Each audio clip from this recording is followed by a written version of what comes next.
Mr. Beam of Northern Florida. Welcome.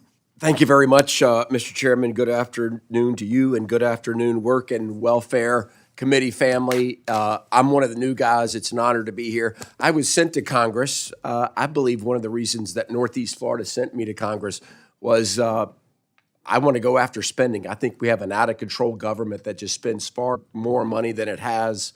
And so I'm a man on a mission to fight fraud, abuse, waste, and to get spending under control. So, Mr. Chairman, I want to thank you for your draft selection and allowing me to serve. Ranking Member Davis, it's an honor to be with you as well. My first question, well, first of all, Mr. Talcove, I appreciate you. You've actually mentioned anywhere government's giving away checks, you will find fraud. And indeed, we did that. I come from the Small Business Committee where we did the PPP program and the EIDL loan program. And we have reports that 23%, over 1 in 5 loans that we made back then are pure fraud. Not somebody making a mistake on an application, not somebody checking the wrong box, but fraudsters that had the sole intent of stealing our money. We actually had an administrator come before us with the Biden administration and says, it may be too much. Maybe we just need to let it all go. I say no. The American people says no. And so we want our money back. I actually filed the bill. We want our money back, to not let anything go. We want all of our money back. We heard from fraudsters that use Barbie dolls to take a picture. We had a program, a fintech that administered the program that would take a picture of you just to make sure you're an individual person. And the program, fraudsters could take a Barbie doll and stick it in front of a webcam, and the program said, approved, you're approved for a loan. So we called it Swindler Barbie. A new Barbie's in town, Swindler Barbie. Ken got in on it too, by the way, of people stealing money. So the first question goes to you, Mr. Chairman.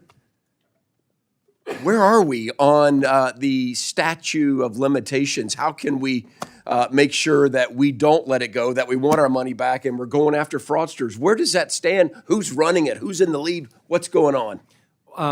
Well, thanks for the question, Congressman Beam. So as was alluded to by the witnesses and a number of us today, we're coming up on the March 26th date where the statute of limitations will expire. So we have legislation that's been introduced that will be marked up to extend that statute of limitations so we can go after the fraudsters and get to the criminal elements of this and make sure that we get that money recouped for taxpayers. Amen, amen. We're on schedule, we're on flight. It's a very tricky thing. So you and Mr. Davis last year did a program that's called the Reemployment Services and Eligibility Assessment, the RESEA, which really was to help prevent fraud and designate support to those who need it. Does anybody know about that? Mr. Talcove, are you aware of that? Did that program work? Did it work with the intent of delivering help to people that needed it, but not the fraudsters? Good program?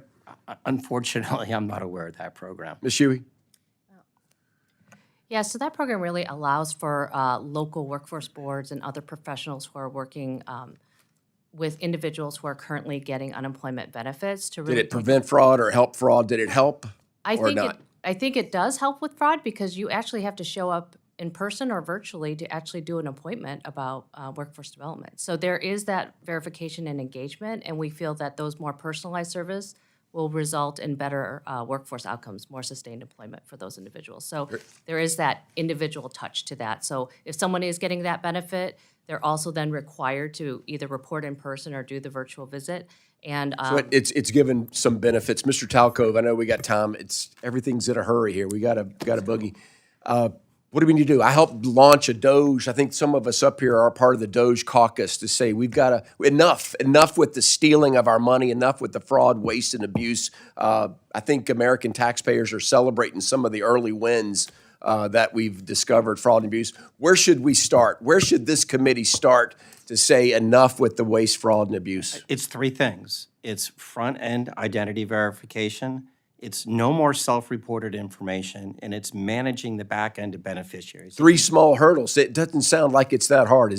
Shouldn't be that? The private sector does it every day. Their fraud rate is 3%. The public sector is 20%. Thank you. Thank you very much. Witnesses, thank you so much. Mr. Chairman, I yield back.